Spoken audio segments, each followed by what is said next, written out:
probably see the camera at stoplights, and they're probably like, look at this show off. I mean, weird flex, bro.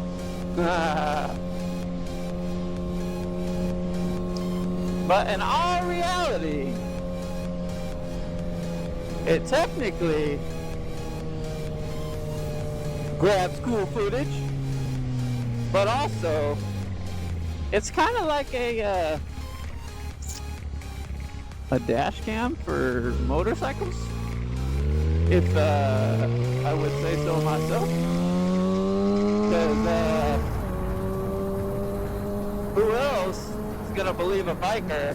Like say, theoretically, stay with me here.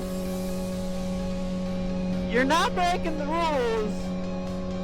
You're just cruising, and you get in an accident. You know, like, let me get up in front of this guy. Ah! And then, you know, they're trying to say you were doing some dumb shit, which, you know, logically speaking, bikers tend to do. But fuck them, because you got it on video, and they're the ones at fault. Because, you know, so it's a little bit of both. You know, we flexing out here. We flexing. Shout out Insta360 X5. Shout out, you know, Bluetooth mic. But also, you know, safety third.